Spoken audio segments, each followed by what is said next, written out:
magandang gabi po sa inyo. Nandito po kami ngayon sa bakery. Jerry's Cake Bakery. So bibili kami ng mga tinapay na ipapamigay namin sa mga tao na nasa evacuation center. Eh, di ba parang double purpose. Natulungan natin si Kuya, makakatulong pa tayo doon. So kanina guys, namigay na kami ng mga damit. Grabe, wash out. Sanlabag lang eh, saglit lang talaga. Pero marami pa rin hindi nakakuha at sana may magandang loob pa rin na magbigay. Kasi marami talaga nangangailangan, maraming pamilya. As in, kaya hopefully meron pang mag-donate ng mga old clothes. Kung hindi nyo ginagamit, nasa cabinet lang, why not na ibigay na lang natin sa mga tao na nangangailangan. Nabasahin damit nila, wala silang masuot, tapos wala pang tubig. So mas maganda na ipamahagi natin kesa naman mabulok lang sa cabinet, amagi, wala ring kuryente. So grabe. So ito kukunin na natin, hindi pa tayo bayad.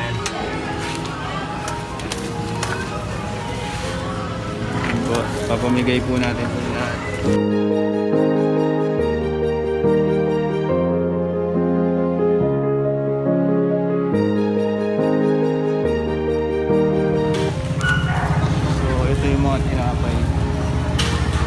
Tinapay para sa mga kababayan natin.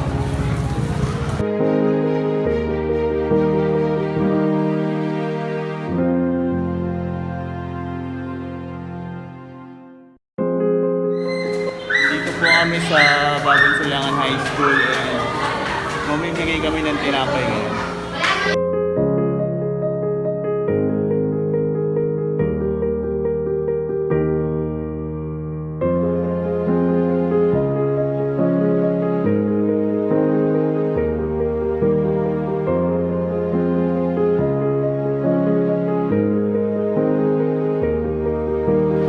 Dito po kami ngayon sa 4th floor ng Bagong Silangan High School. So naghanap kami ng mapagbibigyan namin ng tinapay kasi medyo limited yung supplies, kaya kailangan namin gumawa ng strategy para mabigyan namin kung sino talaga yung mas nangangailangan. So ayun po, pupunta na tayo sa pagbibigyan natin.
Oo, wala problema yan. Ano parang yan eh. Hindi na pwedeng kasama na yung matanda. Si Idol. Idol IPJ. Pasensya na po sa ano. Yan po. Okay lang. Pasalamat tayo sa nagdideliver kayo. Yan sa compassion. Salamat po. Salamat po, PJ. Ikaw kayo ha? Salamat po, IPJ.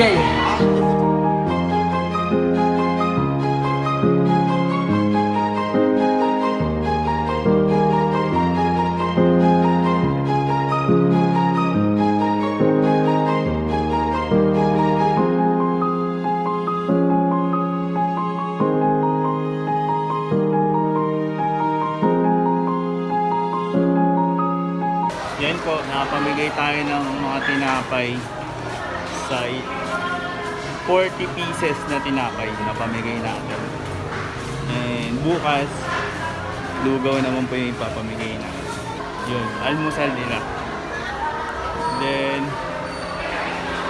meron pa din po tayong mga natirang mga damit para sa mga babies. Kaya, yun po, maraming salamat.